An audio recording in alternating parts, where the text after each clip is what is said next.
cuando hablo con Noel Alejandro Leal, lo admiro. Lo admiro porque no tiene dinero como se tiene en el exilio, ni tiene dinero como muchos sacaron muchos millones.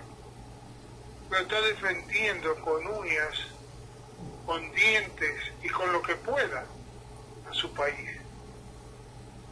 Y eso hay que agradecérselo toda la vida. Es la luz que está encendida y espero por qué no lo copien los demás venezolanos que están en ese. Vamos a comunicarnos en directo con Venezuela y la charlaremos con él, que se la juega y que tiene una mente tan brillante. Muy buenas noches, Noel Alejandro Leal. Buenas noches, profe. Gracias, muchas gracias. Gracias a usted, a Jenny y a todos los que nos escuchan esta noche. Primero, decirte, no sé, me da alguna vez a mí repetir las cosas me parece un poquito extraño, pero no tengo otra manera de entrar en clima. No te puedo preguntar cómo está Venezuela, porque es como preguntar, ¿te gusta el cigarrillo? ¿No? Un ejemplo. Dime, cuéntame tú qué se puede o qué vemos para poder entrar en tema de esto que cada vez más nos da rabia. ¿Por qué no están haciendo las cosas? Bueno, profesor, siempre cuando hay que ver Venezuela hay que verlo desde distintas ópticas, ¿no? Como si tuviésemos unos lentes multifocales, ¿no? Vamos a ver un poquito de cerca, un poquito a una media distancia y la pintura completa, ¿no? Y entonces ahorita vamos a empezar con la parte de lo de cerca y lo que ha tenido que vivir el venezolano común este fin de semana. Durante esta semana hubo una increíble devaluación exagerada con un proceso de especulación y pasamos de un dólar que se estaba cotizando alrededor de los 15.000 bolívares dólar hasta 25.000 bolívares dólar. Entonces, eso lo vivimos en una sola semana.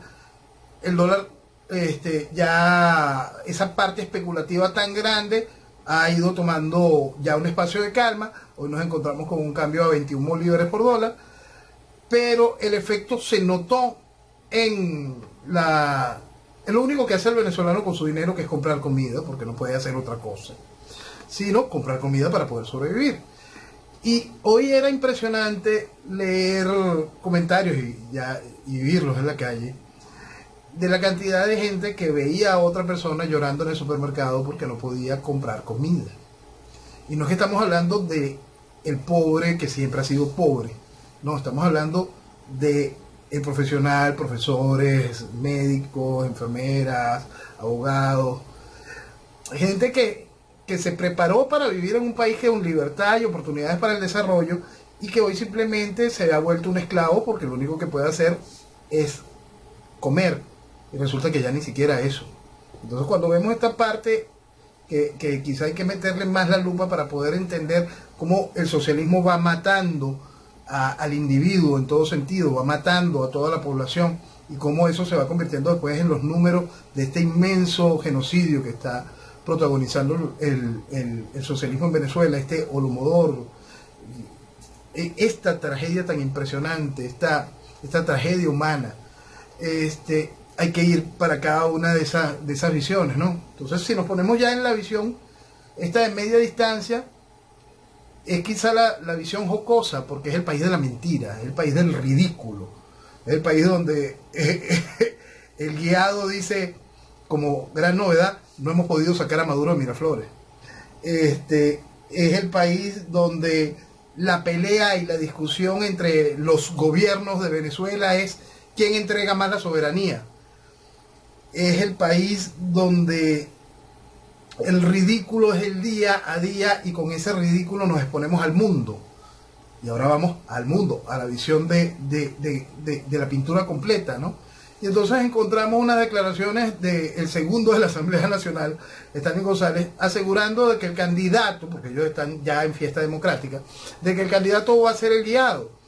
Y nos basta recordar unas declaraciones del 28 de agosto de Elliot Abrams, donde dice Estados Unidos no respaldará ningún tipo de elecciones en Venezuela donde figure Maduro o el guiado como candidato. Entonces, todo eso nos va mostrando el declive de la realidad, que lo que está viviendo el absurdo que vive Venezuela está dejando muerte, sangre, destrucción, nos mata el futuro y hace esto, esta enfermedad tan dramática que sufre Venezuela, que no es otra cosa que el socialismo en su máxima expresión.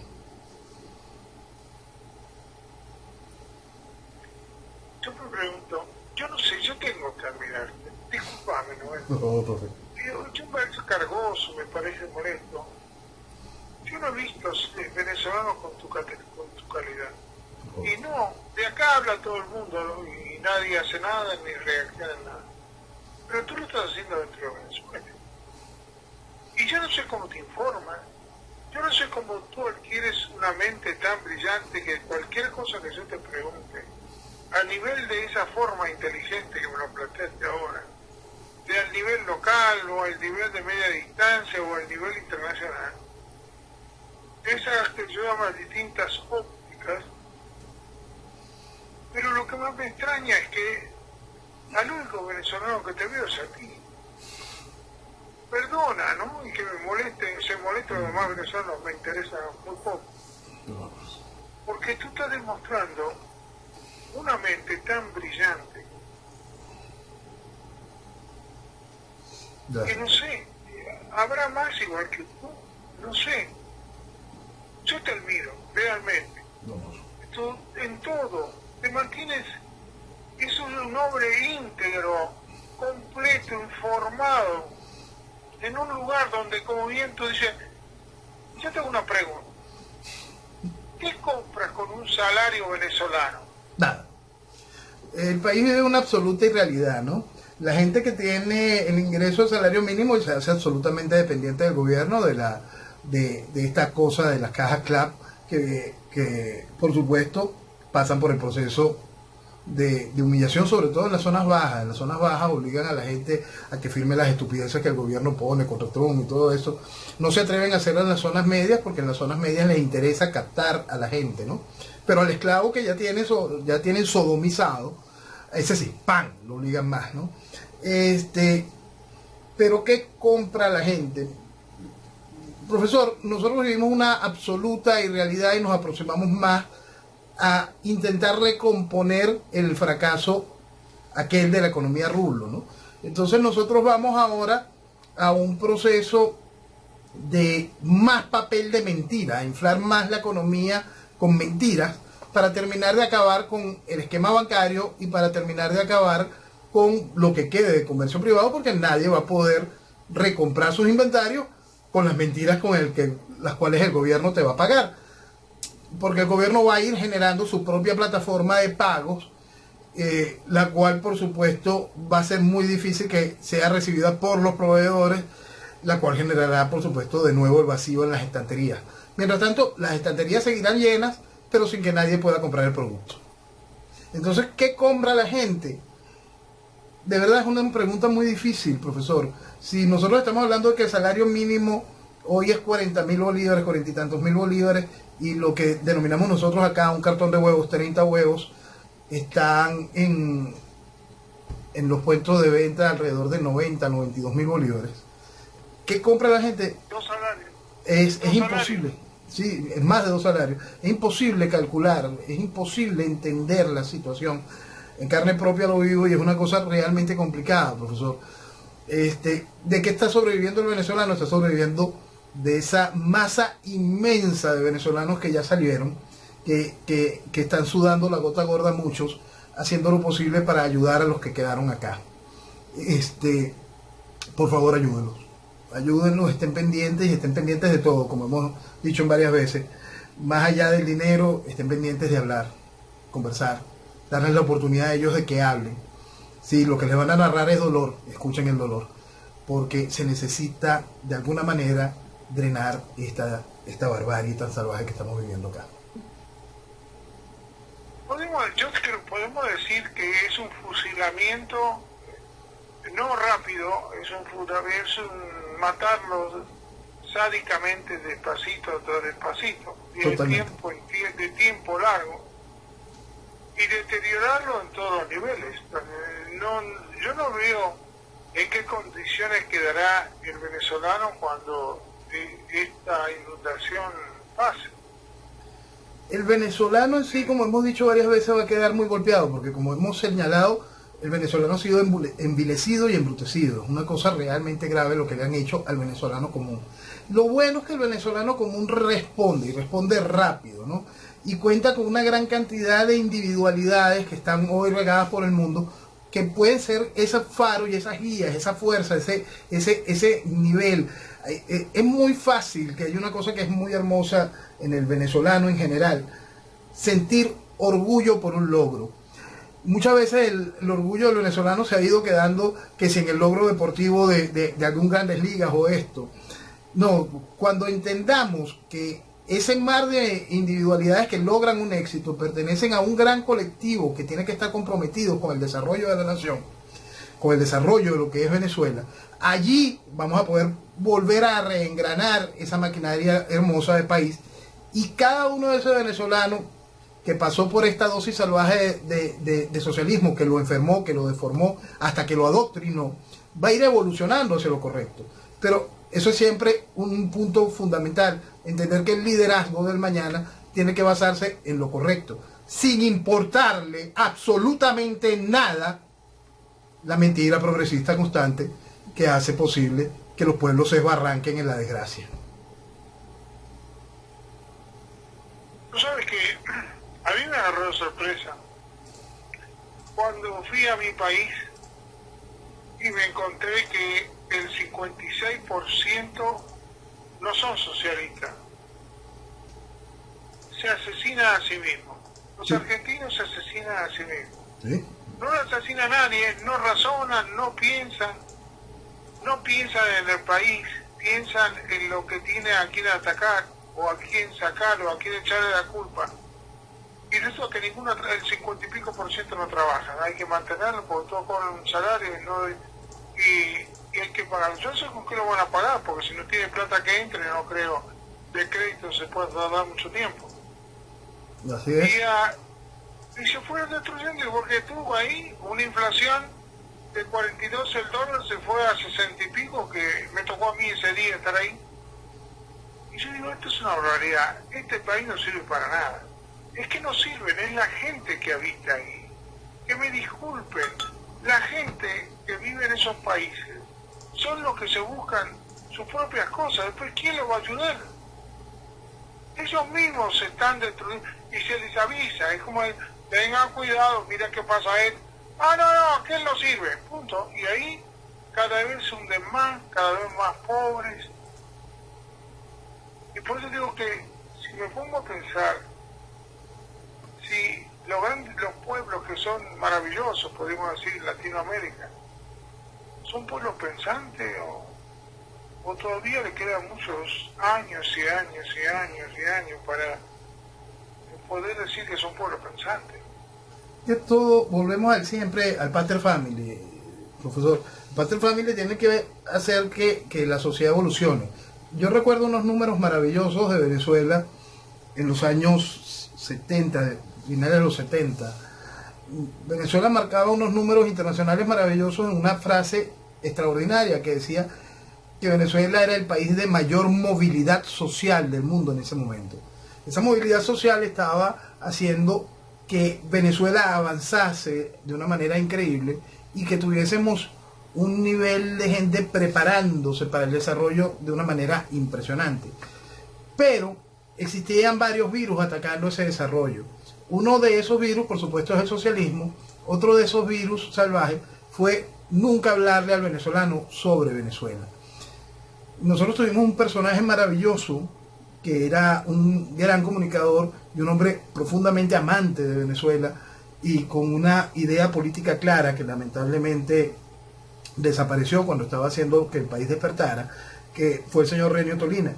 Y Renio Tolina basaba ese discurso en eso, en ese momento, entendiendo la desgracia de lo que estábamos viviendo en la pseudodemocracia para aquel entonces, entendiendo toda la cochinada que existía. Reni levanta una voz muy clara en ese sentido. Y ese mensaje era fundamental en el entendimiento de Reni. Hay un país, quizás un entendimiento que muchos venezolanos tienen que terminarlo de comprender. Hay un país que necesita ser elevado, ser guiado, ser alado. Ese país no es el país que debe liderar, porque si lidera, se involuciona todo el país. Entonces hay que entenderlo como sociedad general, esta, latinoamericana o cualquiera en el mundo, pero vamos a enfocarnos en lo nuestro, que si el liderazgo es mediocre, usted va a ir al fondo como nación. Entonces, si el liderazgo busca ese avanzar, busca ese recuperar la identidad nacional, busca hacer valer lo que es el individuo, y ese individuo comprometerlo con ese colectivo que es la nación, vamos a tener ese desarrollo correcto. Pero esperar que la sociedad por sí sola, de un día a la mañana, evolucione, eso es algo absolutamente imposible. Es esa gran tontería que le metieron a la gente en la cabeza de todos somos líderes. Un festival de pendejadas que hicieron que la gente perdiese el norte y no entendiese las realidades de lo que significa una nación. Una nación se basa en ese trabajo colectivo extraordinario que tiene un norte. Y ese norte está basado en quien toca ese tambor y todo el mundo oírlo para poder construir esa nación. Fíjate que yo me pongo a pensar, no es un mal de un país, es un mal de una región. Sí. Si tú me dijeras que es un mal de este país porque los otros, bla, bla, bla, bla. Pero tú te empiezas, Puerto Rico, ¿por qué no se levanta Puerto Rico? Y Puerto Rico tendría la ayuda de Estados Unidos y se le mantiene y se le da dinero a patada para que ellos trabajen con toda la ayuda económica para toda la gente, con welfare y todo lo demás. ¿Y dónde están? Se endeuda con $90,000 solamente para electricidad y no la hacen. Y se le dan a la empresa, a una empresa de 4 personas para que repare todo el circuito eléctrico. Pero tú me dices, pero ¿cómo? No entendéis. Que es lo básico. ¿Cómo es un país en caos, sin electricidad, y el gobernador le da un contrato a una compañía de 3 personas, 4? Por eso te digo, ¿hasta dónde, digamos? Si te ayudan, te aprovechas. Y si no te ayudan, son malos. Y si lo dejas morir de hambre, son peor perversos.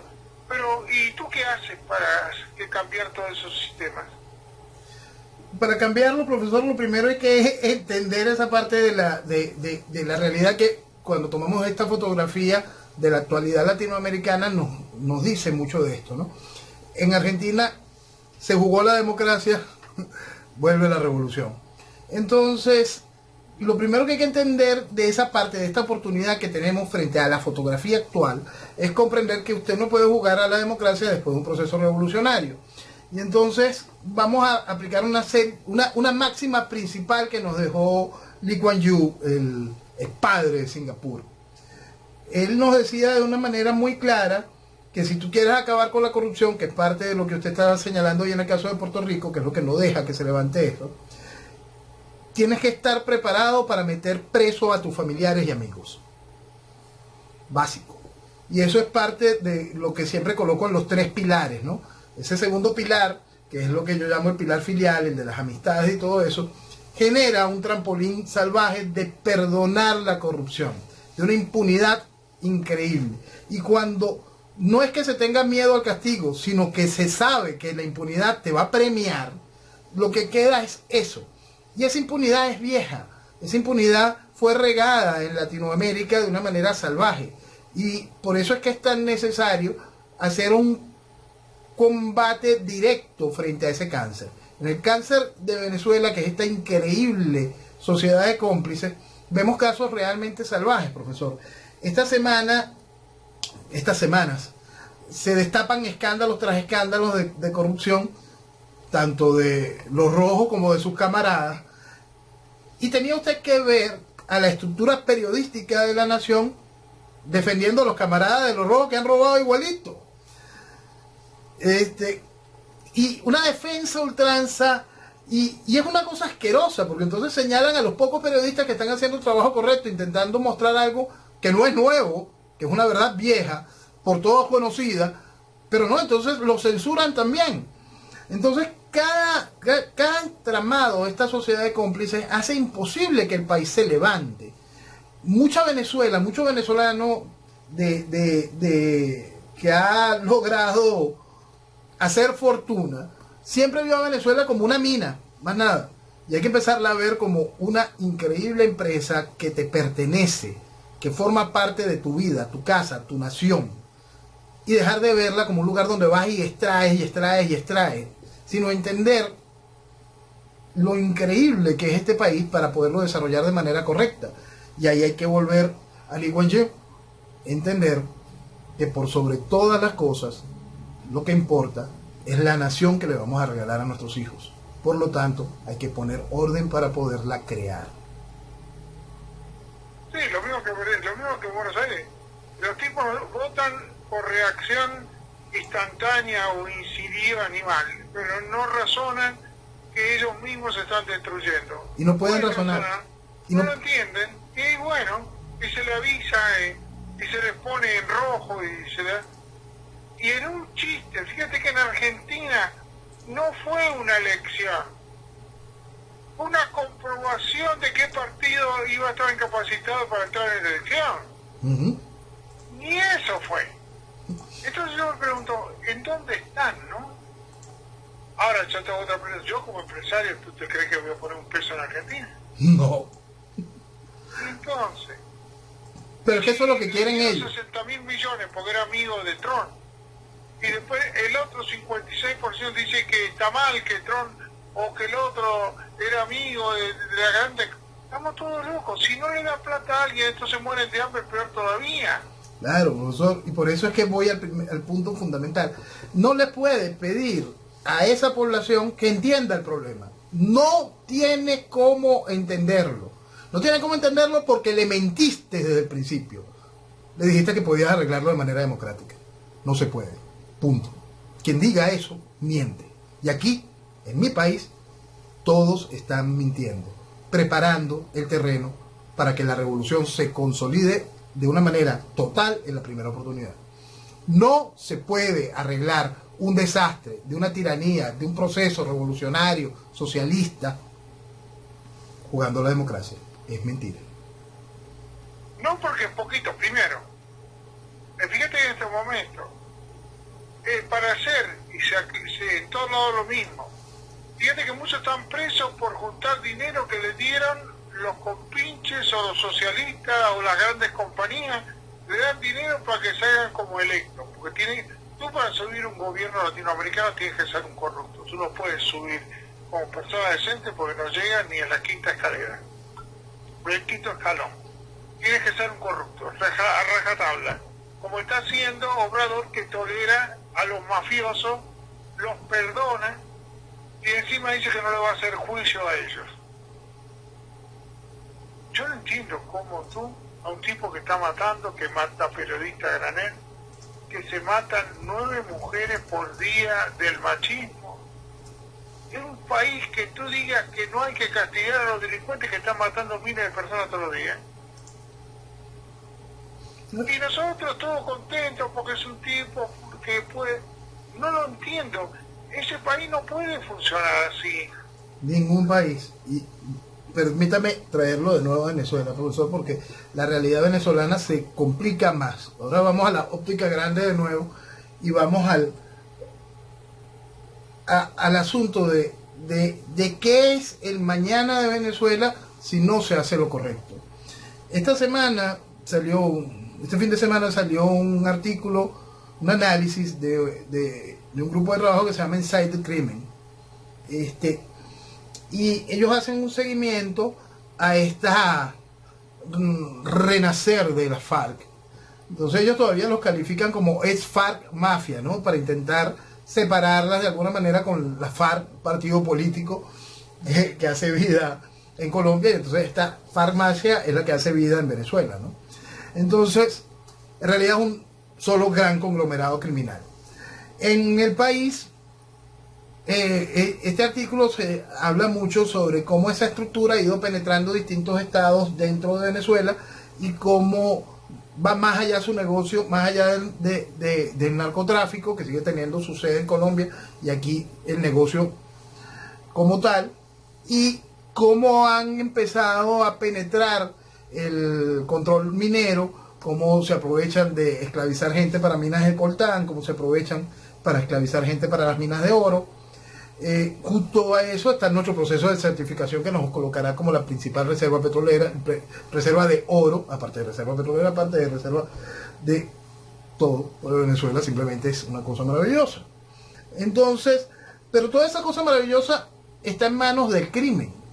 Y el crimen FARC, el crimen ELN, el crimen Hezbollah, el crimen socialismo, el crimen chavismo, ese crimen que es gobierno, ese crimen que es oposición. Porque nosotros no llegamos aquí de gratis, y por eso es que siempre es tan importante entenderlo. Por eso es que hay que comprenderlo en toda la dimensión. Es imposible el control social que ha servido para el sustento del proceso revolucionario todos estos años sin la ayuda de la oposición. Y si el venezolano no termina de entender eso para poder dejar atrás lo que nos trajo aquí y nos mantiene aquí, nosotros vamos a vivir lo que habría esto. Un país que eso que alguna vez pensó el venezolano común, nos llevan hacia Cuba. No, Cuba está chéverísimo para lo que la revolución tiene planteada para Venezuela. Entonces, hay que comprender la realidad del mal para saber cuál es el instrumental quirúrgico necesario para extraerlo y comprender que después tenemos que pasar por un proceso de recuperación, el cual va a ser bien complicado. Hay que ser muy serios con esto, ¿no? Porque mientras tanto, mientras nosotros intentamos dilucidar esa realidad de lo que es Venezuela y encontrar ese instrumental, el otro lado sigue trabajando, adoctrinando, sigue trabajando, haciendo cada una de las cosas propias, saqueando el país hasta el último pedacito. El último pedacito no existe, somos reserva de cuanto todo hay y van a seguir en eso. Pero también cuentan con sus aliados, ¿no? Entonces encontramos esta semana de paseo a la ex alta representante de la Comunidad Europea para Asuntos Exteriores, la Mogherini, indicando que es el mundo el que tiene que resolver el problema de Venezuela. Gracias a toda esta partida de incapaces e infelices, pero de incapaces no, capaces e infelices, que hicieron posible poner el caldo morado, ¿no? Y entonces, aquí resulta que para la decisión del futuro de Venezuela, como nosotros perdimos cualquier tipo de decisión en nuestro futuro, tiene que ser el mundo. Ahora imagínate un mundo encabezado por los resultados que presta el grupo de contacto. Entonces, frente a este festival de cochinadas constante, este arsenal en contra de Venezuela, encontramos lo otro que le decía hace rato, cómo se potencia una campaña electoral con los dos candidatos que nuestro único aliado le ha dicho de frente: no vamos a respaldar una elección si alguno de esos dos son candidatos. Pero eso no les importa, lo que les importa es: viva, vamos a hacer más fiesta democrática, ver cómo hacemos que la gente pendeja vuelva a validar esta cochinada voto a voto y que se demuestre la autodeterminación de los pueblos.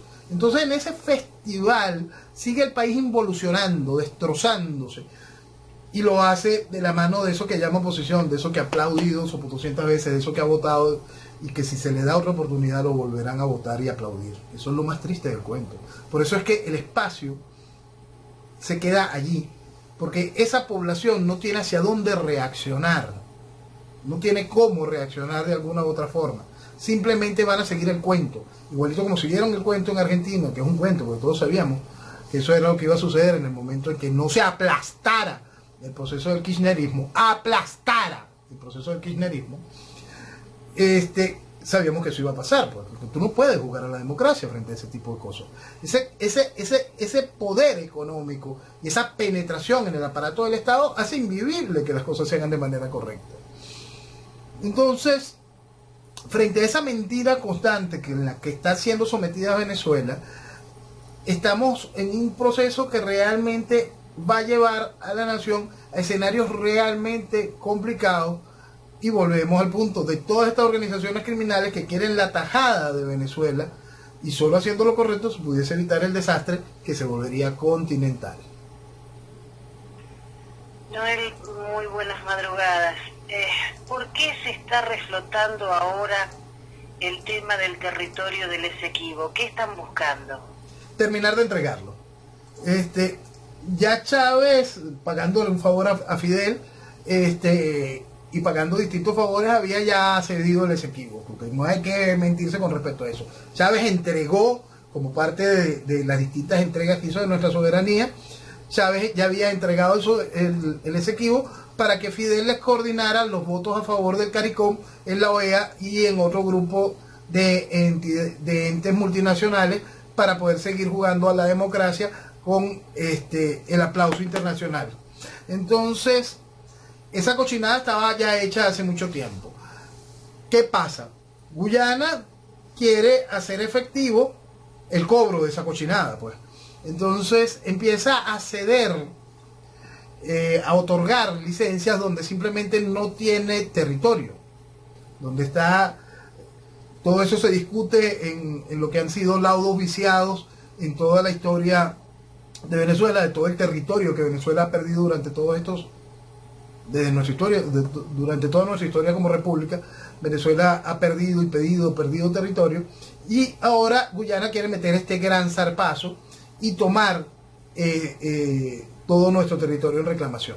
Entonces ellos están entregando concesiones de plataformas petroleras en áreas que directamente atacarían nuestra salida del delta del Orinoco. Nuestra fachada atlántica se vería castrada si eso se permite, y eso Chávez lo aprobó, y ahora vemos, de acuerdo a informaciones que provienen del mismo gobierno, las cuales no, por supuesto, tienen la misma veracidad que cualquier otra, pero el asunto es una realidad. La diplomacia exterior juega en ambas vías, pues. Entonces, igual que Chávez conseguía con la entrega del Esequibo votos en la OEA y en todo este organismo del CARICOM a favor de seguir vistiendo democracia esta desgracia, para poder sustentarse el guiado y seguir contando con el apoyo internacional, también hay que acceder a otra serie de votos y apoyos. Es terrible lo que nos están haciendo, ¿no? Porque es simplemente contribuir a ese despedazar de Venezuela, y cómo se va haciendo la oportunidad de tomar un espacio que no pertenece. Porque hay una cosa que es bien importante. Estas empresas petroleras en particular, que pudiesen estar interesadas con mucha lógica en obtener petróleo de esa plataforma, de ese territorio que le pertenece a Venezuela, no tienen ningún inconveniente en trabajar con Venezuela o trabajar con Guyana, el más mínimo. Ellos lo que quieren es que digan con quién van a trabajar y en qué formato trabajar. Entonces, si nosotros hacemos valer nuestro territorio y logramos poner orden y demostramos seguridad jurídica, esas empresas van a trabajar con Venezuela, y la producción y el beneficio lo tendrá nuestro país. Mientras tanto, si se permite esa cochinada, no solo es que se pierde el negocio, se pierde la soberanía y perdemos nuestra fachada atlántica, nuestra salida más allá del Mar Caribe. Entonces sí, el Esequibo hay que pelearlo, el Esequibo es tierra venezolana, hay que entender la realidad de nuestro tiempo actual. Esa zona en reclamación tiene que ser rediscutida y tiene que primero demostrarse, como ya está más que demostrado, que cada uno de los laudos arbitrales previos fueron viciados, son nulos, son realmente asquerosos sobre los documentos que demuestran cada una de esas violaciones a nuestra soberanía. Y entonces hay que entender que Venezuela como entidad territorial única vale la pena, y solo recuperándole, poniendo orden, podremos hacer valer ese derecho. La señora Delcy Rodríguez le echa la culpa a la derecha porque ellos jamás van a renunciar a la soberanía y autodeterminación.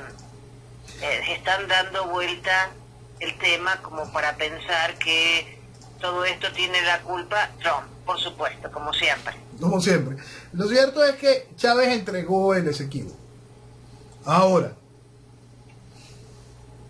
está en manos de los venezolanos comprender que todo lo que hizo Chávez y todo lo que hace el chavismo es en contra de Venezuela y del venezolano. Por eso es que es tan importante recalcar eso, porque es parte de la inmensa cochinada que hace la oposición. Todo, absolutamente todo lo que hizo Chávez y hace el chavismo es en contra de Venezuela y del venezolano.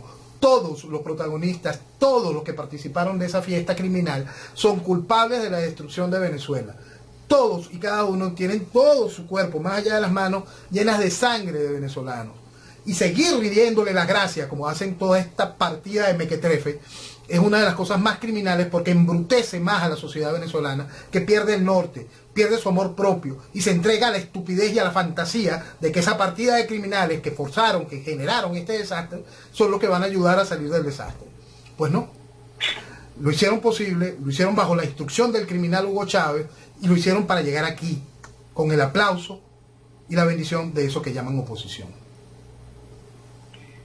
Noel, hay otro tema, la alerta naranja con la frontera con Colombia. ¿Puede llegar a haber algún problema más allá de las palabras?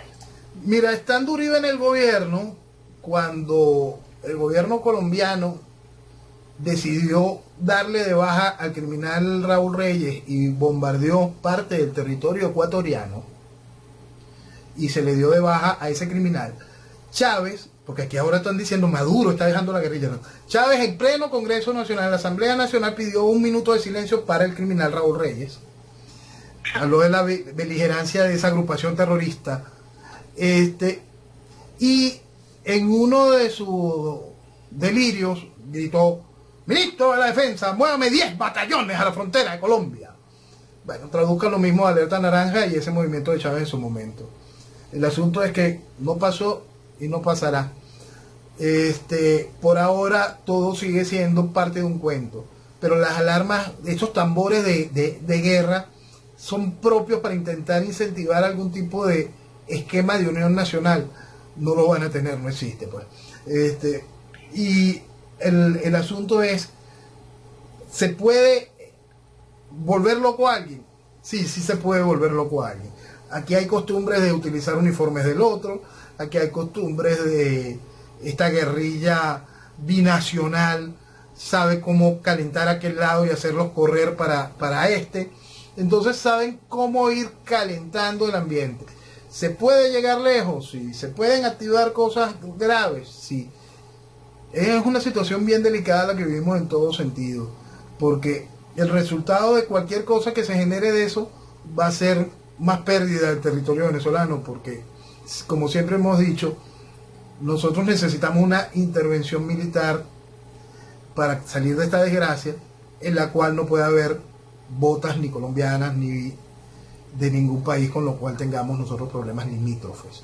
Debemos contar con esos países para el apoyo logístico, para la respuesta inmediata a la crisis humanitaria, para la emergencia inmediata a la respuesta de salud, pero no podemos contar con sus botas. Quien piense eso en el esquema de coalición militar es realmente un imbécil. Otra cosa me preocupa, no sé si es cierto o son rumores, que un grupo de seguridad de Siria llegó a Venezuela para ejercer la seguridad de Tarek El Aissami. Eso lo encontré en una página israelí.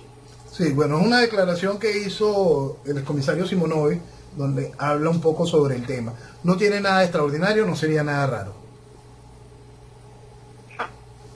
Así de simple. Así de simple. Nosotros tenemos aquí, durante los distintos periodos del chavismo, Chávez siempre tuvo un círculo cubano, ¿no?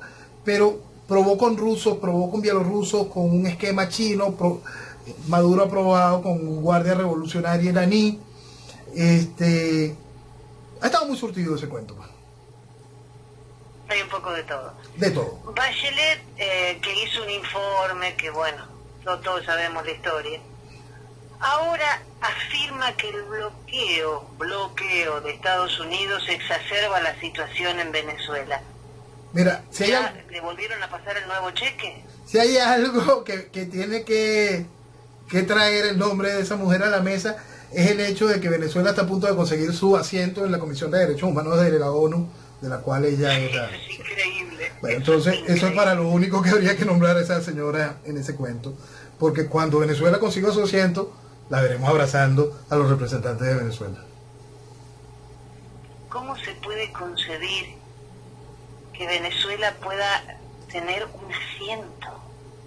Mira, no es raro, perdona si voy con eso, no es raro porque Venezuela va a conseguir su asiento en un comité de derechos humanos que ha sido presidido por la Cuba de Castro, por la Libia de Gaddafi, por entonces, el comité de derechos humanos de la ONU, el cual los Estados Unidos pateó, la administración Trump pateó, como pateó a la UNESCO, como pateó cualquiera de esos aparatos de la izquierda, que lo único que hacen es hacer posible el desastre. Es eso, es nada más un fomentar el desastre, es darle licencia a los criminales. Eso es lo que hace el Consejo de Derechos Humanos de la Organización de las Naciones Unidas, darle licencia a los criminales. Venezuela tendrá una renovación de su licencia.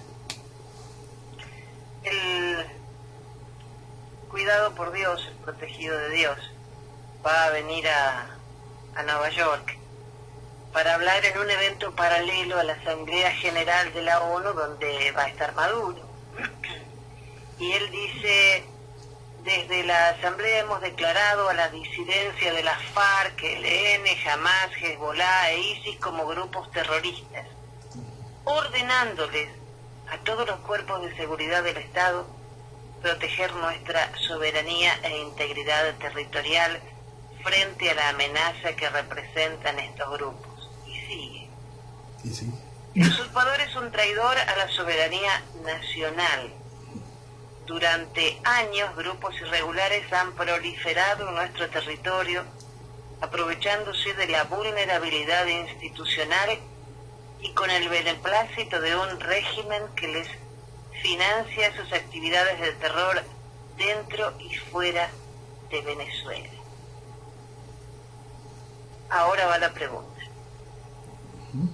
Este protegido por Dios, legalmente, de acuerdo a la Constitución chavista, ¿sigue siendo presidente electo o después de los 30 días famosos que no convocaba elecciones se terminaba?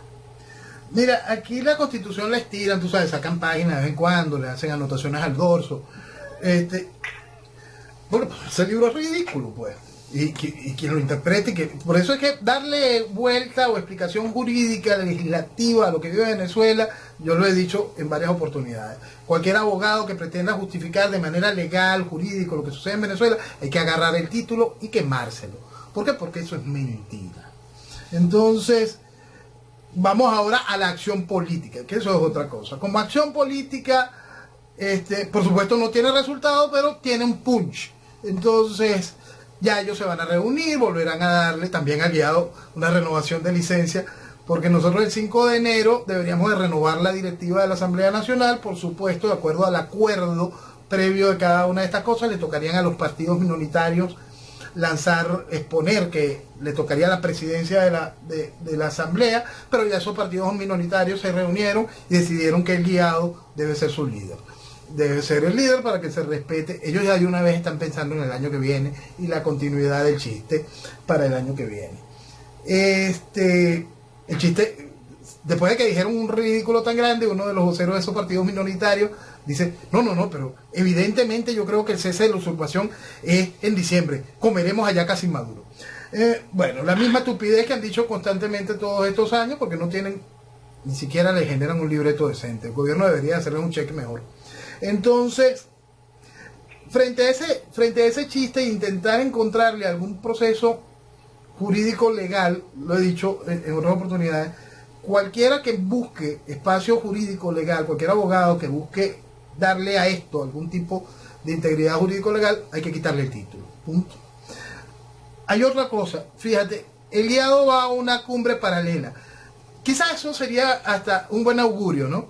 Porque cuando el chavismo llegó al gobierno, se montaron todo un esquema de cosas paralelas. Montaron una agrupación de empresarios paralela, una fe de cámaras paralela, montaron un sindicato paralelo para controlar todo eso. Y hasta ahorita montaron en la Asamblea Constituyente para montar una asamblea paralela. Entonces, quizá veamos al guiado y todo este chiste de la oposición haciendo lo mismo, empezar a montar cosas paralelas para ver de alguna manera ir figurando y quizá algún día ya son un gobierno formalmente paralelo y quizás les toque un ratico. Entonces, la asamblea, la elección que anunció Maduro para la Asamblea Nacional es para enero recién. Mira, de acuerdo a la Constitución, de acuerdo al libro ridículo ese, le tocan elecciones a la Asamblea Nacional en el 2020. ¿En qué fecha? Lo lógico sería en diciembre del 2020 si tú vienes a hacer las elecciones a la Asamblea General de la Asamblea Nacional última en diciembre del 2015, el periodo de 5 años, entonces le tocaría en diciembre, pero aquí se han acatado una gran cantidad de cosas de la Asamblea Constituyente. Hay que recordar que Acción Democrática tiene 4 gobernadores que salieron electos en esas elecciones programadas por la Asamblea Nacional Constituyente y fueron y se juramentaron ante ella. Entonces, venir y desobedecer el llamado de unas nuevas elecciones que convoque la Asamblea Constituyente deslegitimaría a aquellos gobernadores. Son una gran cantidad de cosas que han hecho a propósito, no mal, sino a propósito, para poder ir legitimando por partes el chiste, ¿no? Y entonces tener que atenerse a las próximas consecuencias. Cuando la Asamblea Nacional decida cuándo van a ser las elecciones de la Asamblea Nacional, cuando la Constituyente decida cuándo van a ser las elecciones de la Asamblea Nacional, patalearán, llorarán y después dirán, no podemos, fíjate, la vez que abandonamos a Maduro ya está Maduro en el cargo. Los partidos se dividirán, los partidos tradicionales colocarán partidos fachadas de mentira, como hicieron en las elecciones de alcaldes donde ellos dicen que no participaron, pero tienen a sus alcaldes gobernando. Es todo tan ridículo que siempre es muy difícil explicarlo, pero para poderlo entender hay que partir de un solo punto. Yo quiero salir del chavismo, pero la oposición no me deja. La oposición sigue estando allí, el chavismo continuará. Maduro amenazó con mantener congelado el diálogo. ¿Qué diálogo? Si es un monólogo. Es un monólogo, mira, es un diálogo, ¿no? Pero es un diálogo entre el tipo... Mismo. Sí, pero es el tipo con su muñeco de ventrílogo. ¿Entiendes eso? Entonces, bueno, entonces ese diálogo ahorita guarda el muñeco de ventrílogo un ratico en la maleta y después lo vuelve a sacar. Y mientras tanto se sigue entreteniendo a la gente. Sí, la gente cree que existe algo, una diatriba, un choque de trenes, una cosa de eso. Lo cierto es que el gobierno se ha ido, la tiranía se ha ido reinstitucionalizando, ¿no? Hoy el guiado dice, hasta China lo abandona, entonces tuve que hacer mención a la absoluta seguridad que tiene la cúpula política venezolana de que de que la población es absolutamente pendeja, ¿no? Porque esta semana China eludió cualquier cantidad de procesos de sanciones de los Estados Unidos para aumentar las reservas venezolanas en dinero y le inyectó a la economía venezolana, las reservas del Banco Central de Venezuela, 700 millones de dólares. La misma China que dice que está abandonando a Maduro y Maduro está cada vez más aislado. Bueno, podrían haber sido 900. Sí. Es un abandono. Entonces tenemos que ver todo eso, tenemos que ver ese informe del que hablábamos la semana pasada del comportamiento diplomático, de cómo, por no haber hecho efectiva la presidencia, lo que hablábamos desde enero, que iba a ser imposible que hicieran efectiva la presidencia, lo que hay, si hay algo que hay que entender, o quizá algo en donde yo puedo decir, no lo preví completo, es el largo que iba a durar el chiste, ¿no? ¿Por qué dura tanto el chiste? Porque al gobierno le interesa. Entonces, si no hubiese, ya el chiste se hubiese acabado. El chiste está bien bueno y vamos a dejarlo que ruede hasta el año que viene. Pero no es más que un chiste, pues, no es más que un proceso absurdo que lo que ha permitido es que el chavismo se oxigene y que genere un nuevo proceso de institucionalidad. Pues el proceso de institucionalidad donde distintos países empiezan a aceptar que la tiranía gobierna en Venezuela y que tenemos que hacer negocio con ella. Realmente espero un fin de semana poder charlar y tener algo positivo, no tuyo, porque el amor que sentís por tu tierra nos ha contagiado a todos nosotros, sino que haya un poquito más de despertar en la gente. Lo que me encantó fue que a pesar de que intentaron anular tu cuenta en Twitter, toda la gente salió a apoyarte y eso sí me gustó, porque fue una reacción fantástica de gente que necesita escucharte, que necesita saber que recuperar a Venezuela es posible.